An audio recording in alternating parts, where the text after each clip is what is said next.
વડોદરાના કોંગ્રેસ ઉમેદવારના પ્રચારમાં પહોંચેલા સોનિયા ગાંધીના રાષ્ટ્રીય સલાહકાર અહેમદ પટેલે કેન્દ્રમાં યુપીએ 3ની જ સરકાર બનશે તેવો દાવો કર્યો હતો.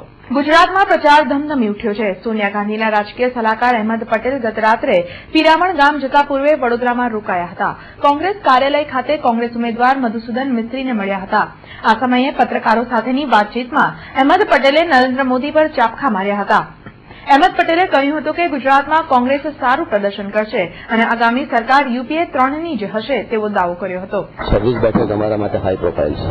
26 સીટો અમે જીતવા માટે લડીએ છીએ અને મધુસૂદનભાઈ પણ અહીંયા ઇલેક્શન જીતવા માટે લડે છે. જ્યાં સુધી રણનીતિનો સવાલ છે, રણનીતિ ક્યારે પણ જાહેરમાં ચર્ચા નહીં થાય અને રણનીતિ અમારી ઇલેક્શન જીતવા માટેની છે અને જીતવા માટેની હશે. પણ કેવું બરાબર નથી. અમે કોંગ્રેસના કાર્યકર્તા છીએ, કોંગ્રેસના મજદૂર છીએ અને અમારાથી જે કંઈક થાય છે કરવા માટેનો પ્રયત્ન કરીએ છીએ અને આ ઇલેક્શનમાં ગુજરાતમાં કોંગ્રેસની વધુમાં વધુ સીટો આવે તે માટેના અમારા તમામ પ્રયત્ન રહેશે. અને યુપીએ 3 બનશે અને કોંગ્રેસના નેતૃત્વમાં બનશે અને એટલા માટે જ અમે ઇલેક્શન લડીએ છીએ. એટલે આમાં કંઈક બીજા સમીકરણોનો સવાલ નથી. અમારા જે એલાઇઝ હતા એ હતા અને છે, ઠીક છે. એકાદ બે ગયા છે, એકાદ બે બીજા પાછા આવ્યા છે અમારી સાથે. એટલે ઇલેક્શન જીતવામાં કોઈ મુશ્કેલી નથી. નરેન્દ્ર મોદી જે રીતે પીપલ એલાયન્સ કરી રહ્યા છે એ રીતે એમનો આત્મવિશ્વાસ વધારે પડતો છે એવું કેવું? નરેન્દ્ર મોદી કરી રહ્યા છે કે ભારતીય જનતા પાર્ટી કરી રહી છે કે આરએસએસ કરી રહી છે?